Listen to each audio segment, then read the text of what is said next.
વડોદરા શહેર traffic police દ્વારા મોટી કાર્યવાહી કરવામાં આવી છે। વડોદરાથી સમાચાર મળી રહ્યા છે, તેની પર પણ નજર કરી લઈશું।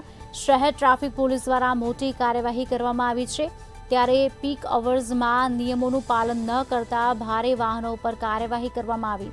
આપને જણાવી દઈએ, તારીખ 6 થી 12 ડિસેમ્બર દરમિયાન ડ્રાઈવ યોજાઈ હતી, ત્યારે ડ્રાઈવ દરમિયાન 194 જેટલા ભારે વાહન ડિટેઇન કરવામાં આવ્યા હતા।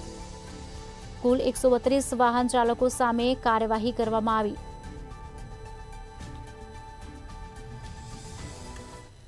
વડોદરા શહેર ટ્રાફિક પોલીસ દ્વારા તારીખ 6 ડિસેમ્બરથી એક સ્પેશિયલ ડ્રાઈવ યોજવામાં આવી હતી। આ ડ્રાઈવ દરમિયાન શહેરમાં જે પ્રવેશતા ભારદારી વાહનો હોય તેમના વિરુદ્ધ એક ડ્રાઈવ શરૂ કરવામાં આવી હતી, જે અંતર્ગત 6 ડિસેમ્બરથી 12 ડિસેમ્બર સુધી આ ડ્રાઈવ ચલાવવામાં આવી હતી।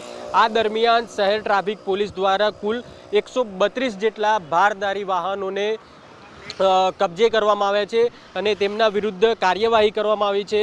જે પ્રકારે ભારદારી વાહનો જે હોય છે તે ટ્રાફિકમાં જે પીક અવર્સ હોય છે ટ્રાફિકના, તે દરમિયાન તેઓ અડચણ ઊભી કરતા હોય છે, જેને લઈને શહેર ટ્રાફિક પોલીસ દ્વારા એક સ્પેશિયલ ડ્રાઈવ યોજવામાં આવી હતી। આ ડ્રાઈવ દરમિયાન વિવિધ જે ભારે વાહનો છે, લક્ઝરી બસ હોય કે પછી મોટા હાઈવા હોય કે પછી અન્ય જે માલવાહક જે ભારે વાહનો હોય તેમના વિરુદ્ધ એક સ્પેશિયલ ડ્રાઈવ યોજવામાં આવી હતી। અને આ ડ્રાઈવ દરમિયાન અલગ અલગ ચાલકો વિરુદ્ધ જે ભારદારી વાહનોના ચાલકો છે તેમના વિરુદ્ધ ટ્રાફિક નિયમના ભંગ બદલ અલગ અલગ કાર્યવાહી કરવામાં આવી હતી। અને જે કાર્યવાહી અંતર્ગત કુલ 194 જેટલા ભારદારી વાહનો ડિટેન કરવામાં આવ્યા હતા અને 132 જેટલા જે ચાલકો છે તેમના વિરુદ્ધ કાયદેસરની કાર્યવાહી કરવામાં આવી હતી। આપ જે દ્રશ્યો જોઈ રહ્યા છો, આ દ્રશ્યોમાં સ્પષ્ટ જોઈ શકાય છે કે જે ભારદારી વાહનો છે